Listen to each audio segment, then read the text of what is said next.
Well, good evening and hello to you from here along the Arkansas River. I've got some buddies here with me right now. I've got little Dash, the rat terrier, jumping up on me, and me and the dogs have been out enjoying this spring evening here, getting ready to be nighttime and nightfall here in Arkansas. We're coming to you here from the back of the Rapert Ranch here along the Arkansas River, just south of what has become known as Toadsuck, Arkansas, which is a little community there where there used to be a ferry. And we're just across the river from Conway, Arkansas, and this is our home. A beautiful place here that I have with my family, my wife, my daughters, and share it with a lot of our friends who come out and enjoy it. But you see the beautiful Arkansas River here behind you, and you see that beautiful sunset sky that you see above you. You're looking to the east, and the sun is actually looking right in on my face here from the west. It's getting ready to be nightfall here along the Arkansas River, and I just wanted to take a little bit of time this evening and say hello to you. A lot of things going on in the country, and some things coming up that I want you to know about. And first of all, I want you to know that Jesus is still Lord of all. And no matter what I do, what I'm involved with, no matter what role that I serve in, I'm first and foremost just very happy that I was able to get to know the Lord Jesus Christ as my personal Savior many, many years ago. It's changed everything in my life, and I've gone through good times and bad times just like everybody else. I've gone through ups and downs, but I know that constant throughout all of that, Jesus Christ is Lord. And every day I look to Him for wisdom, I look to Him for grace, I look to Him for direction in all that I do. And so I wanted to talk to you about a few things. First of all, today at our home church, and I'm very glad to go to church at the Rock Solid Church in Conway, Arkansas now, right there on I-40 next to the Roller McNutt Funeral Home. And Pastor Terry Davis had asked me to visit with him about making an announcement for the Franklin Graham event coming up soon, and he was gracious to allow me to do that. So all of you that are in Arkansas on April the 12th, just a little less than 1 month from now, Franklin Graham will be at the Little Rock, Arkansas location of the state capitol. And he'll be there at the Capitol grounds on the front steps with his prayer movement, Decision America. And he is coming to Arkansas to pray for the future of our nation. And he knows what many of you know in your heart, and that is that something has got to change in America to save the country. You know, I actually read a post today from a friend of mine, Wayne Cox, and Wayne was talking about his real concern about what's going on in America. And I share that concern with Wayne. And Wayne was talking about what he sees happening out here in some of the candidates.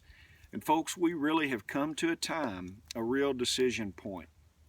You know, it is not unusual for us to think about where we are at right now in history. It actually is very important that we take the time to think about it. Statistics will show you, whether you're looking at societal turmoil, whether you're looking at political turmoil, or whether you're looking at spiritual turmoil, we have not seen this mix in our nation since the Civil War of 1861, ending in 1865 in our country. The Civil War in the United States of America pitted brother against brother, family against family, north and south. And we see that happening, spiritually right now in our nation. We have people of faith in families that are at odds against their family members who do not have any faith or any reverence for God. And we have organizations societally that are pitting themselves against those of us who want to give reverence to God. Our nation, in the Declaration of Independence, our founding fathers called on divine providence for their very future. And it was God's divine providence and His blessing that allowed America to become the nation that it has become. We also can think back even further in when the colonists came over on the ships, the Pilgrims signed the Magna Carta, and they asked God to bless what they do here in this nation, and He has blessed them. And you see that. A wonderful book that you all need to pick up was written by Benjamin Morris. Benjamin Morris wrote the book during the Civil War era, 1861 to 64. When he finished that book in 1864, Benjamin Morris titled the book, The Christian Life and Character of American Civil Institutions. It is an expansive, unabridged volume that clearly shows that without faith, Christian faith in this nation, liberty could not spring forth. You see, our founding fathers knew that the rights that they were clinging to were given by God. They were rights that no man could take away from them. They were rights that no king, King George, could grant them, and no king could take those rights away from them. And they put it in writing, their faith and their allegiance to uphold that faith. Our national motto became, "In God We Trust." And today, right now in this country, we have people warring against us. I know that what I'm talking about seems very daunting, but I want you to know that I have not given up on America, and I will not give up on America. I have pledged my life to fight for what is right, to fight for the truth. And we've entered a time even right now sometimes when you sometimes really have a hard time distinguishing the Christian from the non-Christian. We have a hard time even distinguishing many times a conservative from a true conservative. We have people warring against each other. This is exactly what the Bible said would happen, friends. It said that there would be a time where there would be teachers with itching ears, and they would want to tell the people exactly what they want to hear, and they're doing that only to manipulate and only to take advantage. We have a time right now where even people that are doing the good work to try to restore the nation are attacked not only by the enemies of the nation, the liberal socialists that wants to tear down what this nation is. We see them even attacked by what should be their friends. You can see in the presidential race right now, you've got people of faith that are endorsing different candidates. And to be honest with you, I don't know how you endorse a candidate who has never proclaimed the values of Christianity or biblical values before, but that's happening. I know that the country is in serious trouble. So, where is all that and what I want to tell you here today? I want to encourage you to stand up for your beliefs right now, stronger than you ever have before. I want you to write letters. I want you to call your friends. I want you to get out and vote. I want you to stand up and let your voice be heard. And I was talking with a friend of mine the other day, two friends of mine in the ministry, and I was sharing with them what we are about to begin regarding a leadership development program, which actually God has opened a door, and we are about to start that leadership development program right here on the banks of the Arkansas River on property that adjoins us that is going to be utilized for this great program. It's going to be a leadership development center, a retreat center that local churches and organizations can utilize. It's going to be a ministry center where people that want to have seminars, conferences, things of that nature can come.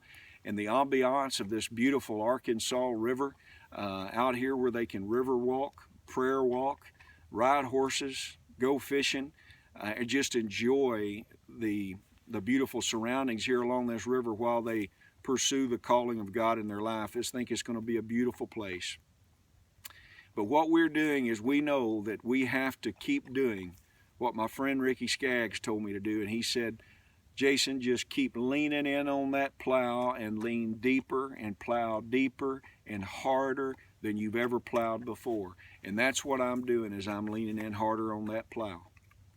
And so we're doing everything that we can, whether it's developing leaders that cannot be destroyed, that are in the legislative arena, those 7,383 state representative and state senator seats where people are serving, or whether it is in executive pastors, evangelists, apostles, teachers, prophets, pastors that need help, that fivefold ministry.